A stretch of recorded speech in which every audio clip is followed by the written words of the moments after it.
తెలుసు ఏం జరిగిందో అని. ఆ విషయం గురించి తలుచుకొని మేము ఎంత నలిగిపోయామో.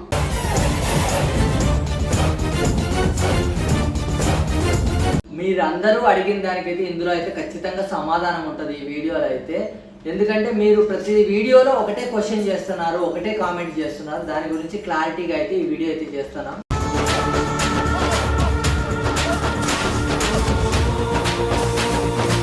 మాకు ఏది దేవుడు ఇచ్చినాడో దాంతో మేము సంతోషపడుతున్నాం. లేని దానికోసం మనం ఎంత పోరాటం చేసినా కూడా మన దగ్గరికి రాదు కదా. హాయ్ ఫ్రెండ్స్, అందరూ ఎలా ఉన్నారు?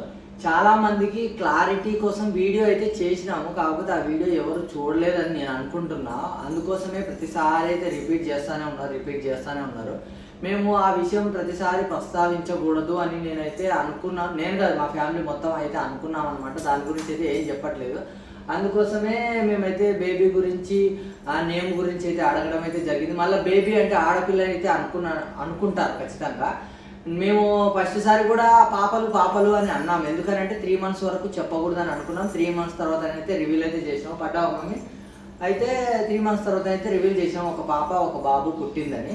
ఇప్పుడు నెక్స్ట్ టైం కూడా అదే చేసాం అనమాట. కాకపోతే కొంచెం ప్రాబ్లమ్స్ అయితే అవుతూ ఉంటాయి. కొన్ని షేర్ చేసుకునేవి ఉంటాయి, కొన్ని షేర్ చేసుకోలేనివి ఉంటాయి. ఎందుకంటే ఆ ఫ్యామిలీ కూడా డిస్కషన్ చేసుకొని టైంలు కూడా వస్తాయన్నమాట, కొన్ని సిచ్యువేషన్స్. అవి మనం అందుకోసమే కొన్ని షేర్ చేసుకోలేకపోయినాం. ఎందుకంటే అది గుర్తు చేసుకున్న కొద్దీ మనకి బాధ బాధగా ఉంటుంది. మళ్ళీ అవన్నీ ఎందుకు గుర్తు తెచ్చుకోవడం అయితే ఒకటేసారి అడిగిన వెంటనే క్లారిటీ అయితే ఇచ్చినాము.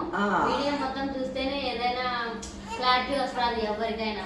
నేను కింద లింక్ కూడా ఇస్తాను, కావాలంటే ఆ వీడియో చూడండి, మీకు క్లారిటీ అయితే అర్థమవుతుంది. ఓమే అయితే నేను పాప అనుకోవడం వల్ల పాప అయితే అనుకున్నారు. నేమ్లో కూడా కొందరు లేడీ పేరే ఇది ఇచ్చినారు అనమాట. పాపల పేర్లు, ఆడపిల్లల పేర్లు అయితే ఇచ్చినారు.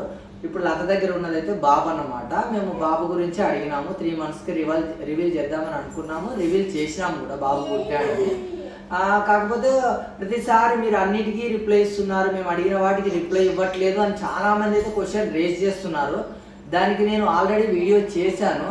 మీకు ఏ విషయం గురించి మాట్లాడుతున్నానో కూడా మీకు తెలుసు కాబట్టి దాని గురించి అయితే కింద లింక్ ఇస్తున్నాను. దాని గురించి కొంచెం ఆ వీడియో చూడండి, మీకే అయితే అర్థమవుతుంది. ఒకసారి ఉన్న పరిస్థితి ఇంకొకసారి ఉండలేదన్నమాట ఇంట్లో. ఎందుకంటే కొన్ని ప్రాబ్లమ్స్ అట్లా వస్తూ ఉంటాయి కాబట్టి ఇంకా మేము ఏం చెప్పుకునే స్థితిలో కూడా లేము. మీరేమో ప్రతిసారి దాటేస్తున్నారు, అన్నిటికీ మీరు రిప్లై ఇవ్వట్లేదు, మీరు కొన్ని విషయాలు అయితే మీకు కనబడట్లేదా అని అంటున్నారు. పేరు అడిగిన దానికి కూడా ఏమడిగినారంటే గవర్నమెంట్లో జాయిన్ చేపియండి, ఇంకోటి ఏంటంటే వీళ్ళని నమ్మొద్దు, వీళ్ళు డబ్బుల కోసము పూర్తిగా చూస్తేనే కదా ఏదైనా అర్థమయ్యేది. నేను ఆల్రెడీ హాస్పిటల్లో పడేది అసలు బాగలేదని మేము పెట్టినామా, చూడకోకుండా అట్లా పెడితే ఏమని మాకైతే మనసుకు బాధగానే ఉంటుంది. మీరు పెట్టే వాళ్ళు పెడతానే ఉంటారు.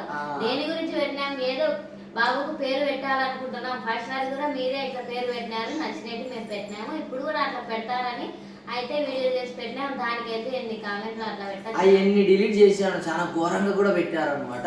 ఇంకొక అన్ననైతే ఎవరో పెట్టినారు, వీళ్ళ గురించి నమ్మకండి, ఫస్ట్ సారి ఆల్రెడీ డబ్బులు తీసుకున్నారు వీళ్ళు. ఫస్ట్ సారి ఒకసారి ఇట్లనే అన్నారు, ఇప్పుడు రెండోసారి కూడా ఇట్లనే అంటున్నారు, వాళ్ళ పిల్లలు బాగున్నారు అని అంటున్నాడు. అసలు ఆయన ఏం చూసినాడో ఏం అర్థమైందో నాకైతే ఏం అర్థం కాలేదు. వీడియో మొత్తం చూడండి అని చెప్పిన. ఎందుకంటే కామెంట్ దగ్గరికి పోతారు కదా, కామెంట్ పెట్టడానికి పోయేటప్పుడు కూడా మన కామెంట్ ముందుగా అనిపిస్తుంది. ఎందుకంటే నా కామెంట్ పిన్ చేసినాడు ఆయన, ఫుల్గా వీడియో చూసిన తర్వాత కామెంట్ పెట్టాను. చాలా మంది ఫుల్గా చూసిన తర్వాత కామెంట్ పెట్టినారు, మంచి పేర్లు అయితే పెట్టినారండి, సూపర్ పేర్లు అయితే పెట్టినారనమాట. బాబుకి సౌ మీద వచ్చింది, సౌజన్యలో సౌ ఉంటుంది కదా, ఆ సౌ మీద వచ్చింది. బాబుకి ఒక మంచి పేరు పెట్టండి, మంచి అప్డేట్ ఉండాలి, వాళ్ళ ఏజ్ వచ్చే వరకు ఆ ట్రెండ్కి తగ్గట్టు ఉండాలంటే చాలా నేమ్స్ అయితే చాలా మంది అయితే ఇచ్చినారు. కొంతమందికి అయితే అర్థం కాలేదు, డబ్బుల కోసం ఇది ఒక డ్రామా స్టార్ట్ చేసినారు. వీళ్ళను బాగాలేదన్నప్పుడు గవర్నమెంట్లో పడేయండి, మీ దగ్గర ఉంటాయి కదా డబ్బులు, ఇల్లు అమ్ముకొని మీరు బాబునైనా పాపనైనా మీరు ఆరోగ్యం బాగా చేసుకోవచ్చు కదా అంటున్నారు. మేము ఎప్పుడు డబ్బులు అడగలేదు, ఇంతవరకు ఒక్క రూపాయి కూడా మేము తీసుకోలేదు. అన్ని ఎవరు ఎట్లా చెప్తున్నారంటే ఇంతకు ముందు కూడా డబ్బులు తీసుకున్నారు అంటే నేను ఆ వీడియో చూపించామని చెప్తున్నా. అసలు ఈ వీడియోలో కూడా నేను డబ్బులు అసలు ఏ వీడియోలో కూడా అడగలేదు. నేను కాదు, మా ఇంట్లో ఎవరు అడగలేదు, ఏ పరిస్థితిలో కానీ అడగలేదు. నిజంగానే అప్పు చేసుకోవడం ముందు మా మామ ఆయన పనికి పోయినప్పుడు దెబ్బ తగిలితే వాళ్ళు వచ్చి ఇంటి దగ్గర ఇడిచిపోయినారంట. దెబ్బ తగిలినాక చూపించడం లేదంట. ఇంటికి వచ్చి తను ఎడుతుంటే ఆ విషయాలన్నీ నాకు క్లియర్ చేసి చెప్తాడన్ని. దాని తర్వాత యూట్యూబ్ లో ఇట్లా చాలా మంది అయితే పెట్టారు, గూగుల్ పే చేస్తాం, ఆ పే చేస్తాం, ఈ పే చేస్తాం అని. నేను ఒక్క రూపాయి కూడా ఎవరిని అడగలేదు అట్లా అని అయితే చెప్పినాడు. ఇప్పటికీ మేము అదే పాటిస్తున్నాం, ఒక్కరిని కూడా అడగలేదు. మన దగ్గర ఉన్నది మనకు చాలు, మనకి ఇచ్చేది మనకు చాలు. లేదు అంటే అప్పు చేసుకునైనా మనం ప్రాబ్లమ్ని మనం క్లియర్ చేసుకుంటాము. అంతేగాని మేము ఎప్పుడు యూట్యూబ్లో అయితే డబ్బులు అడగలేదు. ఆ డబ్బులు అడిగినట్టుగా అయితే పోర్ట్రే చేస్తున్నారు. ఇంకొకటి ఏంటంటే ఒక పాప గురించి వీడియో అయితే చేసినాం అనమాట. అందరు చేసినారు, యూట్యూబ్లో అందరు చేసినారు. ఆ పాపకు బాగాలేదు, 16 కోట్లు కావాలి అని అంటే స్కాన్ చేసి పెడతాము, స్కాన్ చేసి డబ్బులు ఏంటని చాలా మంది అయితే పెట్టారు. నిజమో అబద్ధమో తెలియదు, వీడియో చేసినాం సహాయం చేయండి అని, స్కాన్లు పెట్టి డబ్బులు అయితే వేయించుకోలేదు. ఇంకొకటి ఏం చెప్పినామంటే మాకు మా వీడియోలకు వచ్చి ఆ పాపనేమో మెన్షన్ చేసి హెల్ప్ చేయండి, మీరు వీడియో చేయండి అన్నది. ఏంది మాకేం అర్థం కాకుండా నేను ఒకసారి యూట్యూబ్లో కొట్టి చూస్తే చాలా మంది యూట్యూబర్స్ చేశారనమాట. ఓహో ఈ పాపకి ఇట్లాంటి ప్రాబ్లం ఉంది కాబట్టి మన తరపు నుంచి మనం ఎంత సహాయం చేసినా చేయకపోయినా, నేను మళ్ళీ చెప్తున్నాను ఏమనంటే కొందరు కామెంట్ కూడా చేశారు, మీరు డబ్బులు సెండ్ చేసి నేను స్క్రీన్ షాట్లు పెట్టండి అని చేశారు. నేను దాని గురించి కూడా ఏం పెద్ద హైలైట్ ఏం చేయాల్సిన అవసరం లేదు. మేము చేసినామో చేయలేదో సహాయం మాకు తెలుసు. మేము ఒకటే అనుకున్నాం, లతతో అయితే వీడియో అయితే చేయించినాను. నేను వీడియో చేసినప్పుడు కూడా ఏం చెప్పిందంటే లత వీడియోలో వాళ్ళ తల్లిదండ్రులకు చెందేలా డబ్బులు వెయ్యండి అని చెప్పింది. అంతే. ఇక్కడ గూగుల్ పే ఉంది, ఫోన్ పే ఉంది, మేము అడగలేదు. చాలా మంది సహాయం చేసినారు, ఊళ్ళూళ్ళు కూడా తిరిగిన వాళ్ళు ఉన్నారు. ఆ పాప కోసం అయితే చాలా హెల్ప్ చేసినారు. అన్నలు అక్కలు చాలా మంది అయితే ముందుకు వచ్చినారు. మా వంతు సహాయంగా మేము ఎంతో కొంత చేసినాము. దానికి తగ్గట్టుగానే ఇంకొకటి ఏంటంటే వీడియో కూడా చేసినాము. మేము చేసిన దాని నుంచి ఒక్కిద్దరైనా సహాయం చేసి ఉంటారు కదా, ఒక్కరన్నా చేసి ఉంటారు కదా, లేకపోతే వాళ్ళ మనసులోనైనా అనిపించి ఉంటుంది కదా, అయ్యో వీళ్ళకి బాగాలేదంట, ఇంకెవరైనా సహాయం చేసేటోళ్ళకి చేపిద్దామని అనుకుంటారు కదా. అంతేగాని మేము ఎప్పుడు ఎక్కడా డబ్బు అయితే అడగలేదు. అది క్లారిటీ అయితే ఇచ్చేసినాను అనమాట. ఇది కూడా వీడియో ఫుల్గా చూడరు, ఒకరో ఇద్దరు చూస్తారు. చూసిన వాళ్ళకైతే అర్థమవుతుంది. ఒక అమ్మనో అక్కనో మొత్తం మీద మనసు గల దేవత అనమాట. ఆవిడైతే కామెంట్ అయితే పెట్టింది, ఎవరిని హాస్పిటల్లో చేర్పించాలి, ఎందుకు చేర్పించాలి, ముందు మీరు వీడియో చూడండి, వాళ్ళ బిడ్డ కోసం వాళ్ళు పేరు అడుగుతున్నారు అని ఆ అక్క అయితే కామెంట్ పెట్టింది. అందరికీ కామెంట్ పెట్టింది అనమాట. ఒక 3-4 బ్యాడ్గా కామెంట్ పెడితే కొందరు డబ్బుల కోసం అడుగుతున్నారన్నారు. ఒకే అతను 3 కామెంట్లు పెట్టాడు అనమాట ఒక వీడియోలోనే. నమ్మొద్దు అని ఒకటి, గవర్నమెంట్ హాస్పిటల్లో జాయిన్ చేయండి అని ఒకటి, ఇంకేంటో పెట్టినాడు అనమాట. ఇంతకుముందు డబ్బులు తీసుకున్నాం అన్నట్టుగా. అసలు ఆ కామెంట్ ఎట్లా పెడుతున్నారో ఏమో. ఆ అక్క అయితే బాగా రిప్లై ఇచ్చింది, ముందైతే మీరు వీడియో చూడండి అని. మాకు చాలా మంది అయితే రిప్లై ఇచ్చినారు. ఆ అక్కకు ముందుగా నేను థ్యాంక్స్ చెప్తున్నా. నా కొడుకు అయితే మంచి పేరు పెట్టిన వాళ్ళందరికీ నేను థ్యాంక్స్ చెప్తున్నా. అందులోంచి ఒక మంచి పేరు అయితే సెలెక్ట్ చేసుకుంటాము. సెలెక్ట్ చేసుకున్న తర్వాత అందరికీ అయితే నేనైతే ఎంతమంది సపోర్ట్ చేశారో అందరినీ అయితే నేనైతే వీడియోలు అయితే ఖచ్చితంగా మెన్షన్ చేస్తాను. అంటే ఏమంటే మనము బ్యాడ్ కామెంట్లు ఎట్లా మనము స్క్రీన్ పైన వేస్తాను, గుడ్ కామెంట్లు కూడా నేను అట్లాగే స్క్రీన్ పైన అయితే వేస్తాను అనమాట. బారసాల రోజు అది సింపుల్గా అయితే బారసాలు అయితే చేసుకుంటామండి. ఎందుకంటే మనకు ఏమంటే మనల్ని మనసుకు తీసుకునే వాళ్ళు మనకు సరిపోతారు, కానీ మనం ఏదో ఆడంబరంగా చేయాలని కాదు. ఫస్ట్ సారి బంగారయ్య పుట్టినప్పుడు చాలా సంతోషం అనమాట. ఆ సంతోషం మేము తట్టుకోలేము. అందుకోసమే చాలా సెలబ్రేట్ అయితే చేసినాము. ఈసారి కూడా చాలా బాగా చేసేవాళ్ళము. అది ప్రాబ్లం జరిగింది కాబట్టి మేము చేయలేకపోయినాము అనమాట. లేకపోతే చాలా ఘనంగా చేసేవాళ్ళము. ఎందుకంటే బిడ్డలకు ఒకరినొకలాగా చూసుకోవడం మాకైతే ఇష్టం లేదు. ఈసారి కూడా మేము ప్రిపరేషన్లోనే ఉన్నాము. కాకపోతే మనం ఒకటి అనుకుంటే దేవుడు ఒకటి తలుస్తాడు కాబట్టి అది దేవుడు అట్లా చేసినాడు. అది మనం ఏం చెప్పుకోలేము కదా, మనం చెప్పుకోలేము. మనకు దేవుడు ఏది ఇచ్చినాడో, మన దగ్గర ఏది ఉందో దాంతో మనం సంతోషపడాలి. ఇంకా ఒక 10 సెకండ్లు చూస్తున్నారో చూస్తలేరు, అది ఉంది కూడా 20 సెకండ్లో ఏముంది. ఆ 20 సెకండ్లు చూసి కామెంట్ పెట్టేసినారు. ఆ కామెంట్ పెట్టడానికి వెళ్ళినప్పుడు కూడా నా కామెంటే ఉంటుంది ముందు. నా కామెంట్ పిన్ చేసిన పూర్తిగా వీడియో చూసిన తర్వాత కామెంట్ పెట్టండి ప్లీజ్ అని దండం పెట్టేది కూడా పెట్టినా అనుకుంటున్నా.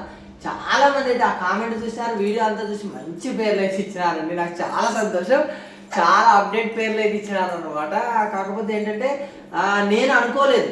ఫస్ట్ సారి చాలా వాటిలలోంచి 1-2 పేర్లు మాత్రమే బాగా డిఫరెంట్గా ఉన్నాయి. ఈసారి అందరు ఇచ్చిన నేమ్స్ అన్నీ డిఫరెంట్గా ఉన్నాయి, అన్నీ బాగున్నాయి. ఇప్పుడు మాకే కన్ఫ్యూజన్ వచ్చేసింది అనమాట, ఏది పెట్టాలి, ఏ పేరు పెట్టాలి. అంత బాగున్నాయి బాబుకైతే. ఇంకొకటి ఏంటంటే కొందరైతే వీడియోలో 1-2 అడిగినారు పాపనా బాబునా అని. మళ్ళా కూడా వాళ్ళు వీడియో చూడలేదు అనుకుంటా. ఏమైనా బంగారు రాజు అని చెప్పిన, అంటే కొడుకు అని చెప్పిన. వేరే వాళ్ళు ఏం కామెంట్ పెట్టినారంటే ఒక వీడియోలో నువ్వు కొడుకు అంటున్నావు, ఒక వీడియోలో బిడ్డ అంటున్నావు. అంటే నేను ఎక్కడా కొడుకుని మెన్షన్ చేయలేదు. 3 months పడే వరకు పాప పాప పాప అనే మెన్షన్ చేసినాము అంతే. ఎందుకనంటే బిడ్డ పసి బిడ్డ కాబట్టి బిడ్డ అన్నప్పుడు ఆడబిడ్డ అయినా కావచ్చు మగ బిడ్డ అయినా కావచ్చు. ఆడపిల్లని నేను ఎక్కడ మెన్షన్ చేయలే, మగ పిల్లోడు నేను ఎక్కడ మెన్షన్ చేయలే. 3 months పడ్డ తర్వాతనే ఎవరైనా లేట్ లత ప్రెగ్నెంట్ అయినప్పుడు కూడా మేము ముందుగానే చెప్పేస్తే లేదు 3 months వరకు చెప్పకూడదు అన్నారు. మాకు కొన్ని విషయాలు తెలుస్తాయి కాబట్టి కొన్ని దాయాలి, కొన్ని దాయకూడదని తెలిసింది కాబట్టి 3 months వరకు అప్పుడు చెప్పలేదు. అప్పుడు చాలా స్ట్రగుల్ ఫేస్ చేసాం, ఇప్పుడు చాలా బాధపడ్డాం. ఇక అది దేవుడికే తెలుసు. అది బ్యాడ్గా కామెంట్ పెట్టే వాళ్ళకు ఏం తెలియదు, గుడ్గా కామెంట్ పెట్టే వాళ్ళకు, మాకు సపోర్ట్ చేసే వాళ్ళకు మేము ఎప్పటికీ రుణపడి ఉంటాం. మా కుటుంబం అంతా రుణపడి ఉంటాం. అంటే నార్మల్గా ఏదో దండం పెట్టినట్టు కాదు, వాళ్ళకు నిజంగానే ఎట్లా అంటే ఇక నేను చెప్పలేను, అంతకు మించిన కృతజ్ఞత అయితే ఇంకొకటి లేదు. మేము కూలి పని చేసినప్పటి నుంచి ఎంత బాధపడినానో ఇప్పుడు పుట్టిన తర్వాత బిడ్డకి పేరు చెప్తుంటే మీరందరూ నాకైతే చాలా సంతోషం వేసింది. ఎందుకంటే ప్రెగ్నెంట్ అయినప్పుడు ప్రెగ్నెంటే కాదు అసలు డ్రామాలు దిండ్లు బాగా ఎన్ని పెట్టినారో ఆ బాధ అంతా ఇప్పుడు ఒక క్షణంలో తీరిపోయింది. కాకపోతే ఇంకా బాగుండేది, ఇంకా ఒక సంతోషం ఉంటే ఇంకా బాగుండేది. ఇంకా మనం ఏం చేయలేము, దాని గురించి నేను ఈ టైంలో మాట్లాడదలుచుకోలేదు. మళ్ళీ నేను మాట్లాడుతుంటే లత అయితే మధ్యలో కట్ చేసేసింది. ఏం చెప్తున్నా అంటే మాకు సపోర్ట్ చేసిన వాళ్ళందరికీ మేము జీవిత కాలం, మా గొంతులో ప్రాణం ఉన్నంత కాలం మా పిల్లలు మేము అందరం మీకు రుణపడి ఉంటాం. ఇది ఏ యూట్యూబర్ చెప్పినారో చెప్పలేదో మాకైతే తెలియదు కాబట్టి మా మనసులోంచి వచ్చింది. మా పసిబిడ్డలైనా మేమైనా మా కుటుంబం అంతా యూట్యూబ్లో మా వీడియోలు చూసే వాళ్ళందరికీ మమ్మల్ని బాగుండాలని మమ్మల్ని దీవించే వాళ్ళందరికీ మేము రుణపడి ఉంటాం. ఇదే చెప్తున్నాను నేను. ఇది నేను చెప్పాలనుకున్నా, చెప్పేసిన. కాకపోతే ఇంకో కొందరు అయితే అడుగుతూ ఉండొచ్చు ఫ్యామిలీ ప్లానింగ్ చేయించినారా అని. నేను ఇంకొకటి అయితే చూద్దామని నేను అనుకోవట్లేదు, లత అనుకునేది. మళ్ళీ దీని గురించి కూడా చాలా బ్యాడ్గా పెట్టేస్తారు, ఇప్పుడైతే ఖచ్చితంగా పెట్టేస్తారు. ఇంకా నీకు పిల్లలు కావాలన్నా లత ఆరోగ్యం చూడు, లత ఆరోగ్యం చూడు అంటే ఫ్యామిలీ అన్న తర్వాత అందరం డిస్కషన్ చేసుకుంటాము. కొన్ని మొగుడు పిల్లలే డిస్కషన్ చేసుకుంటారు. నేను లత డిస్కషన్ చేసుకునేది పిల్లల గురించి కాబట్టి మేము దాని గురించి డిస్కషన్ చేసుకున్నాము. అదనమాట. నెక్స్ట్ ఇంకొక ప్లానింగ్ అయితే ఉంది మాకు, అది దాని తర్వాత నేను మళ్ళీ క్లారిటీ అయితే ఇస్తానమాట. చాలా మంది అయితే లత హెల్త్ బాగలేదు, లతను ఆరోగ్యాన్ని మొత్తం నాశనం చేసేస్తున్నావు, నువ్వు పిల్లల మీద పిల్లలకి అంటున్నావు అని అంటున్నారు. మొగుడు పిల్లలు డిస్కషన్ చేసుకున్న తర్వాతనే పిల్లల గురించి ప్లానింగ్ అయితే చేసుకుంటారు. మేము ఎప్పుడు అభద్రంగా ఏమంటారు దాన్ని ఆలోచన లేకుండా ఎప్పుడు ప్లానింగ్ చేసుకొని అయితే లేదు. ప్లానింగ్ లేకుండా ట్విన్స్ పుట్టడం అయితే అది మనకు దేవుడు ఇచ్చింది కాబట్టి ఇది మనం దాని గురించి ఏం చేయలేము. మనము ట్విన్స్ కావాలని ఎప్పుడు అనుకోము, అది దేవుడు ఇవ్వడం వల్ల పుడతారు వాళ్ళు, అది మన చేతిలో ప్లాన్ ఏమి ఉండదు. అది ఇది మీకు క్లారిటీ అయితే వచ్చేసిందని అనుకుంటున్నా. ఏమైనా డౌట్ ఉంటే మాత్రం నేను కింద లింక్ అయితే ఇచ్చినానండి. మీరు ప్రతి వీడియోలో మీరు అడుగుతున్న దానికి నేను కింద అయితే లింక్ ఇచ్చినానండి.